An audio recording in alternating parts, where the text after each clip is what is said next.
ਸਾਡੇ ਭੈਣ ਜੀ ਪ੍ਰਿੰਸੀਪਲ ਸੁਰਿੰਦਰਪਾਲ ਕੌਰ ਬਰਾੜ ਤਾੜੀਆਂ ਦੇ ਨਾਲ ਲੈ। ਸਤਿਕਾਰਯੋਗ ਪ੍ਰਧਾਨਗੀ ਮੰਡਲ ਤੇ ਮੁਅੱਜ਼ਜ਼ ਹਾਜ਼ਰੀਨ, ਸਭ ਤੋਂ ਪਹਿਲਾਂ ਤਾਂ ਮੈਂ ਸਰਦਾਰ ਜਰਨੈਲ ਸਿੰਘ ਸੇਖਾ ਦੀ ਇਸ ਗੱਲ ਨਾਲ 110% ਸਹਿਮਤ ਹੈ ਕਿ ਮਹਿਕ ਵਤਨ ਦੀ ਨੇ ਇੱਕ ਸਾਹਿਤਕ ਪ੍ਰੋਗਰਾਮ ਸ਼ੁਰੂ ਕਰਕੇ ਸਾਡਾ ਸਾਰਿਆਂ ਦਾ ਮਾਣ ਵਧਾਇਆ। ਇਸ ਕਰਕੇ ਅਸੀਂ ਤਹਿ ਦਿਲੋਂ ਜਿੰਨੇ ਚਾਹੇ ਹਿੰਦੀ ਸਾਹਿਤ ਪਰਿਸ਼ਦ ਵਾਲੇ ਹੈ, ਚਾਹੇ ਪੰਜਾਬੀ ਸਾਹਿਤ ਪਰਿਸ਼ਦ ਵਾਲੇ, ਜਾਂ ਅਸੀਂ ਸਾਰੇ ਉਹਨਾਂ ਦੇ ਤਹਿ ਦਿਲੋਂ ਸ਼ੁਕਰਗੁਜ਼ਾਰ ਹਾਂ। ਇਸ ਕੇ ਉਹਨਾਂ ਨੂੰ ਇੱਕ ਵਾਰੀ ਫਿਰ ਬਹੁਤ ਬਹੁਤ ਵਧਾਈ। ਤੇ ਕਵਿਤਾ ਮੇਰੀ ਸ਼ਾਇਦ ਜਲਿਆਂਵਾਲੇ ਬਾਗ ਤੇ ਨਾ ਹੋਵੇ, ਜੋ ਮੈਂ ਲੇਟੈਸਟ ਲਿਖਿਆ, ਮੈਂ ਛੋਟੀਆਂ ਛੋਟੀਆਂ 2 ਕਵਿਤਾਵਾਂ ਪੜ੍ਹੂੰਗੀ। ਬੁੱਲੇ ਦਾ ਨਾਂ ਲੈ ਕੇ ਵੀ ਮੇਥੋਂ ਨੱਚ ਨਹੀਂ ਹੋਇਆ, ਬੁੱਲੇ ਦਾ ਨਾਂ ਲੈ ਕੇ ਵੀ ਮੇਥੋਂ ਨੱਚ ਨਹੀਂ ਹੋਇਆ, ਹਜ਼ਾਰਾਂ ਖਾਹਿਸ਼ਾਂ ਲੈ ਕੇ ਵੀ ਮੇਥੋਂ ਹੱਸ ਨਹੀਂ ਹੋਇਆ। ਬੁੱਲੇ ਦਾ ਨਾਂ ਲੈ ਕੇ ਵੀ ਮੇਥੋਂ ਨੱਚ ਨਹੀਂ ਹੋਇਆ, ਹਜ਼ਾਰਾਂ ਖਾਹਿਸ਼ਾਂ ਲੈ ਕੇ ਵੀ ਮੇਥੋਂ ਹੱਸ ਨਹੀਂ ਹੋਇਆ। ਮੇਰੇ ਹੋਠਾਂ ਤੇ ਚੰਦਰੀ ਚੁੱਪ ਦੇ ਮੂੰਹ ਜ਼ੋਰ ਪੈ ਰਹੇ ਸਨ, ਮੇਰੇ ਹੋਠਾਂ ਤੇ ਚੰਦਰੀ ਚੁੱਪ ਦੇ ਮੂੰਹ ਜ਼ੋਰ ਪੈ ਰਹੇ ਸਨ, ਮੇਰੇ ਪੈਰਾਂ ਤੋਂ ਵੀ ਕੋਈ ਰਾਹ ਟੱਪ ਨਾ ਹੋਇਆ। ਧਰਤੀ ਦੀ ਹਿੱਕ ਅੰਦਰ ਵੀ ਇੱਕ ਅੱਗ ਬਲਦੀ ਸੀ, ਧਰਤੀ ਦੀ ਹਿੱਕ ਅੰਦਰ ਵੀ ਇੱਕ ਅੱਗ ਬਲਦੀ ਸੀ, ਕਿਸੇ ਅੱਲਾ ਦੇ ਬੰਦੇ ਤੋਂ ਵੀ ਦੁਖੜਾ ਦੱਸ ਨਾ ਹੋਇਆ। ਮੇਰੇ ਆਪਣੇ ਪਰਾਏ ਜਦ ਪ੍ਰਸ਼ਨ ਚਿੰਨ੍ਹ ਬਣ ਲਟਕੇ, ਮੇਰੇ ਆਪਣੇ ਪਰਾਏ ਜਦ ਪ੍ਰਸ਼ਨ ਚਿੰਨ੍ਹ ਬਣ ਲਟਕੇ, ਮੇਰੀ ਖਾਮੋਸ਼ੀ ਤੋਂ ਵੀ ਕੋਈ ਪਰਦਾ ਵੱਖ ਨਾ ਹੋਇਆ। ਸਮੇਂ ਦੀ ਹਿੱਕ ਨੂੰ ਹਾਲਾਤ ਨੇ ਜਦ ਜ਼ਖਮੀ ਸੁਰ ਦਿੱਤੇ, ਸਮੇਂ ਦੀ ਹਿੱਕ ਨੂੰ ਹਾਲਾਤ ਨੇ ਜਦ ਜ਼ਖਮੀ ਸੁਰ ਦਿੱਤੇ, ਕੋਈ ਨਗਮਾ ਵੀ ਉਹਦੇ ਨਾਲ ਇੱਕ ਸੁਰ ਨਾ ਹੋਇਆ, ਕੋਈ ਨਗਮਾ ਵੀ ਉਹਦੇ ਨਾਲ ਇੱਕ ਸੁਰ ਨਾ ਹੋਇਆ। ਬੁੱਲੇ ਦਾ ਨਾਂ ਲੈ ਕੇ ਵੀ ਮੇਥੋਂ ਨੱਚ ਨਾ ਹੋਇਆ, ਹਜ਼ਾਰਾਂ ਖਾਹਿਸ਼ਾਂ ਲੈ ਕੇ ਵੀ ਮੇਥੋਂ ਹੱਸ ਨਾ ਹੋਇਆ। ਦੂਸਰੀ ਛੋਟੀ ਜਿਹੀ ਕਵਿਤਾ ਹੈ। ਉਹ ਮਰ ਜਾਣੀ ਨਹੀਂ ਸੀ ਜਾਣਦੀ ਕਿ ਤਲੀਆਂ ਤੇ ਮਹਿੰਦੀ ਦੇ ਰੰਗਾਂ ਥਾਵੇਂ ਕਦੇ ਕਦੇ ਉੱਗ ਆਉਂਦੀ ਹੈ ਸਰਕੰਡਿਆਂ ਦੀ ਫਸਲ। ਉਹ ਮਰ ਜਾਣੀ ਨਹੀਂ ਸੀ ਜਾਣਦੀ ਕਿ ਕਦੇ ਕਦੇ ਮਹਿੰਦੀ ਦੇ ਰੰਗਾਂ ਥਾਵੇਂ ਤਲੀਆਂ ਤੇ ਉੱਗ ਆਉਂਦੀ ਹੈ ਸਰਕੰਡਿਆਂ ਦੀ ਫਸਲ, ਤੇ ਘੁਲ ਜਾਂਦਾ ਹੈ ਚਾਨਣੀਆਂ ਵਿੱਚ ਕੌਡੀਆਂ ਰੰਗੇ ਸੱਪ ਦਾ ਜ਼ਹਿਰ। ਉਹ ਮਰ ਜਾਣੀ ਨਹੀਂ ਸੀ ਜਾਣਦੀ ਕਿ ਤਲੀਆਂ ਤੇ ਮਹਿੰਦੀ ਦੇ ਰੰਗਾਂ ਥਾਵੇਂ ਕਦੀ ਕਦੀ ਉੱਗ ਆਉਂਦੀ ਹੈ ਸਰਕੰਡਿਆਂ ਦੀ ਫਸਲ, ਤੇ ਘੁਲ ਜਾਂਦਾ ਹੈ ਚਾਨਣੀਆਂ ਵਿੱਚ ਕੌਡੀਆਂ ਰੰਗੇ ਸੱਪ ਦਾ ਜ਼ਹਿਰ। ਉਹਦੇ ਚੰਦਰੀ ਇਹ ਵੀ ਨਹੀਂ ਸੀ ਜਾਣਦੀ ਕਿ ਚਿੜੀਆਂ ਦੇ ਚੰਬੇ, ਉਹਦੇ ਚੰਦਰੀ ਇਹ ਵੀ ਨਹੀਂ ਸੀ ਜਾਣਦੀ ਕਿ ਚਿੜੀਆਂ ਦੇ ਚੰਬੇ ਕਿਸੇ ਰਾਜਕੁਮਾਰ ਨਾਲ ਘੋੜੇ ਤੇ ਬੈਠ ਕਿਸੇ ਸੁਪਨ ਦੇਸ਼ ਵਿਦਾ ਨਹੀਂ ਹੁੰਦੇ। ਉਹਦੇ ਚੰਦਰੀ ਇਹ ਵੀ ਨਹੀਂ ਸੀ ਜਾਣਦੀ ਕਿ ਚਿੜੀਆਂ ਦੇ ਚੰਬੇ ਕਿਸੇ ਰਾਜਕੁਮਾਰ ਨਾਲ ਘੋੜੇ ਤੇ ਬੈਠ ਕਿਸੇ ਸੁਪਨ ਦੇਸ਼ ਵਿਦਾ ਨਹੀਂ ਹੁੰਦੇ, ਸਗੋਂ ਤਾਂ ਉਮਰ ਭਟਕਦੇ ਹਨ ਅਪਨੱਤ ਦੇ ਘਰਾਂ ਦੀ ਤਲਾਸ਼ ਵਿੱਚ, ਸਗੋਂ ਤਾਂ ਉਮਰ ਭਟਕਦੇ ਹਨ ਅਪਨੱਤ ਦੇ ਘਰਾਂ ਦੀ ਤਲਾਸ਼ ਵਿੱਚ, ਜਿੱਥੇ ਉਹਨਾਂ ਦੇ ਨਾਂ ਦਾ ਸਿਰਨਾਵਾ ਕਦੀ ਨਹੀਂ ਹੋਣਾ, ਜਿੱਥੇ ਉਹਨਾਂ ਦੇ ਨਾਂ ਦਾ ਸਿਰਨਾਵਾ ਕਦੀ ਨਹੀਂ ਹੋਣਾ। ਸਗੋਂ ਔਰਤ ਦਿਵਸ ਦੇ ਥਾਵੇਂ ਥਾਵੇਂ ਲੱਗੇ ਇਸ਼ਤਿਹਾਰ ਉਸ ਦਾ ਮੂੰਹ ਚੜਾਉਣਗੇ, ਸਗੋਂ ਔਰਤ ਦਿਵਸ ਦੇ ਥਾਵੇਂ ਲੱਗੇ ਇਸ਼ਤਿਹਾਰ ਉਸ ਦਾ ਮੂੰਹ ਚੜਾਉਣਗੇ, ਉਸ ਨੂੰ ਹੋਰ ਬੇਗਾਨਾ ਬਣਾਉਣਗੇ। ਉਸੇ ਆਸੇ ਪਾਸੇ ਉਹ ਗਾਵੇਗੀ ਤਜਾਰਤੀ ਬੋਲਾਂ ਦੀ ਫਸਲ, ਤੇ ਉਸੇ ਆਸੇ ਪਾਸੇ ਉਹ ਗਾਵੇਗੀ ਤਜਾਰਤੀ ਬੋਲਾਂ ਦੀ ਫਸਲ। ਕੜਮੀਆਂ ਛਾਵਾਂ ਆਪਣੀਆਂ ਆਪਣੀਆਂ ਛਾਵਾਂ ਲਪੇਟ ਆਪਣੇ ਆਪਣੇ ਰਾਹ ਪੈਣਗੀਆਂ, ਕੜਮੀਆਂ ਛਾਵਾਂ ਆਪਣੀਆਂ ਆਪਣੀਆਂ ਛਾਵਾਂ ਲਪੇਟ ਆਪਣੇ ਆਪਣੇ ਰਾਹ ਪੈਣਗੀਆਂ। ਬਾਬਲ ਪੁੱਤ ਦੀ ਘੂਰ ਤੋਂ ਡਰਦਾ ਧੁੱਪ ਓਲੇ ਲੁਕਣ ਲਈ ਯਤਨਸ਼ੀਲ ਹੋਵੇਗਾ, ਬਾਬਲ ਪੁੱਤ ਦੀ ਘੂਰ ਤੋਂ ਡਰਦਾ ਧੁੱਪ ਓਲੇ ਲੁਕਣ ਲਈ ਯਤਨਸ਼ੀਲ ਹੋਵੇਗਾ। ਮਾਂ ਚੁੱਲ੍ਹੇ ਦੀ ਅੱਗ ਚੋਂ ਖੁਦ ਆਸਰਾ ਭਾਲੇਗੀ, ਪਰ ਬਾਬਲ ਜਾਈ ਸਰਦਲ ਤੋਂ ਪਿਛਾਂ ਖੜੋ, ਪਰ ਬਾਬਲ ਜਾਈ ਸਰਦਲ ਤੋਂ ਪਿਛਾਂ ਖੜੋ। ਰਿਸ਼ਤਿਆਂ ਦੇ ਪ੍ਰਸ਼ਨ ਚਿੰਨ੍ਹਾਂ ਓਲੇ ਲੁਕਣ ਦੀ ਕੋਸ਼ਿਸ਼ ਕਰੇਗੀ, ਲੁਕਣ ਲਈ ਥਾਂ ਭਾਲੇਗੀ।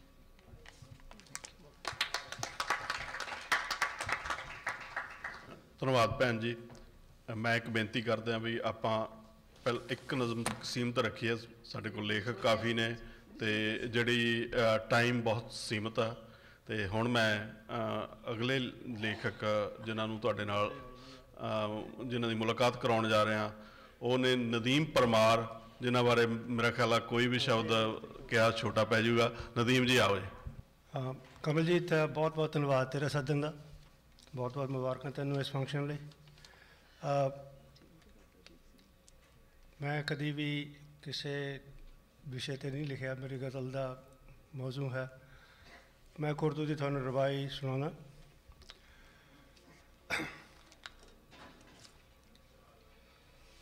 ये सोच नफ़ी रोने के इजहार को बदलो, ये सोच नफ़ी रोने के इजहार को बदलो, धन दौलत शोहरत के इफ़कार को बदलो। तोहमत ना लगाओ औरों पे सरकार पे इल्ज़ाम, तोहमत ना लगाओ औरों पे सरकार पे इल्ज़ाम। आज़ादी का मज़ा चाहो तो किरदार को बदलो, आज़ादी का मज़ा चाहो तो किरदार को बदलो। मैं तो इस तरह सी के खुला कवि दरबार है शायद, इस करके मैं तो एक पुरानी गज़ल के 2-3 शेर सुना के थोड़े को माफ़ी चाहूँगा। चलन अपना पवन अपनी तेरू नू मार आया सी, चलन अपना पवन अपनी तेरू नू मार आया सी। मैं आंदा अस्त अपने एक नदी विच तार आया सी, ते आंदा अस्त अपने एक नदी विच तार आया सी। तो शेर है, ओ परछावें जिन्हां दी पैड़ मेरे तीक आ पहुंची, ओ परछावें उन्हां दी पैड़ मेरे तीक आ पहुंची। जिन्हां तू दौड़ के मैं 7 समुंदर पार आया सी, जिन्हां तू दौड़ के मैं 7 समुंदर पार आया सी। तो शेर है काबिल गौर। न मुड़ उसदी शक्ल देखी दिखाया जगत सी जिसने, न मुड़ उसदी शक्ल देखी दिखाया जगत सी जिसने। मैं उसनू हर वरे मिलने दा कर इकरार आया सी, मैं उसनू हर वरे मिलने दा कर इकरार आया सी। तो मक्ता नदीमा कह गए ने अलविदा ओ भी जना वल्लों, नदीमा कह गए ने अलविदा ओ भी जना वल्लों। कदी चिट्ठी कदी हथीं सुनेहा प्यार आया सी, ते आंदा अस्त अपने एक नदी विच तार आया सी। ਵਾਹ ਜੀ ਨਦੀਮ ਜੀ। ਤੇ ਅਗਲਾ ਸ਼ਾਇਰ ਜਿਸ ਦਾ ਹਰ ਖੇਤਰ ਦੇ ਵਿੱਚ ਇੱਥੇ ਬੜਾ ਯੋਗਦਾਨ ਆ, ਪੰਜਾਬੀ ਨੂੰ ਸਕੂਲਾਂ ਕਾਲਜਾਂ ਦੇ ਵਿੱਚ ਲਾਉਣ ਦੇ ਵਿੱਚ ਵੀ ਉਹਨਾਂ ਨੇ ਬਹੁਤ ਵੱਡਾ ਯੋਗਦਾਨ ਪਾਇਆ।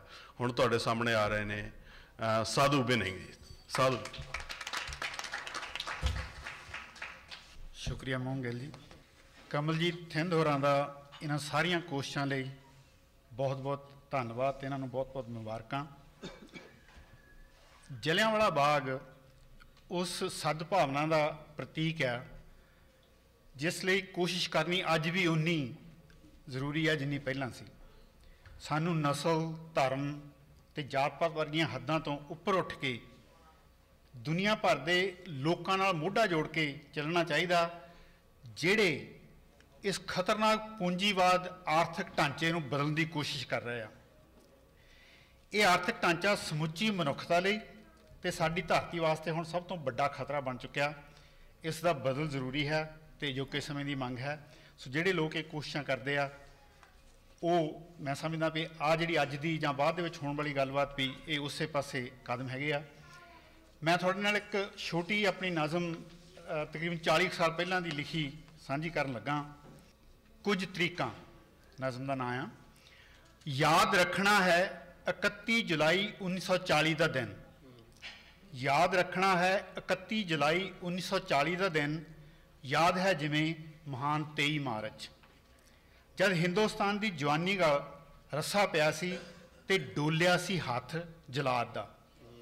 ਯਾਦ ਹੈ ਜਿਵੇਂ ਜਲਿਆਂਵਾਲੇ ਬਾਗ ਦਾ ਦਿਨ, ਮੌਤ ਜਦੋਂ ਮੀਂਹ ਵਾਂਗ ਵਰੀ ਸੀ ਤੇ ਬਾਲ ਗਈ ਸੀ ਅੱਗ ਊਧਮ ਸਿੰਘ ਦੀ ਹਿੱਕ ਅੰਦਰ, ਅੱਗ ਜੋ 13 ਮਾਰਚ ਨੂੰ ਕੈਕਸਟਨ ਹਾਲ ਵਿੱਚ ਬੁਝੀ ਸੀ। ਤੇ ਜਾ ਮਿਲਿਆ ਸੀ ਸਾਥੀਆਂ ਨੂੰ ਰਾਮ ਮੁਹੰਮਦ ਸਿੰਘ ਆਜ਼ਾਦ ਵੀ 31 ਜੁਲਾਈ ਦੇ ਦਿਨ। ਕਰ ਗਿਆ ਸੀ ਸਿਰ ਉੱਚਾ ਵਤਨ ਦਾ, ਦੱਸ ਗਿਆ ਸੀ ਹਾਕਮ ਕੌਮ ਤਾਈਂ, ਜੀਣਾ ਜਾਣਦੇ ਨੇ ਇੱਜ਼ਤ ਨਾਲ ਹਿੰਦੁਸਤਾਨੀ ਵੀ। ਸ਼ੁਕਰੀਆ।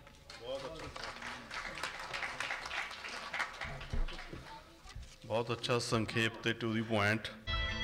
साहिबान, आज बैसाखी का दिन है। Position, load, fire.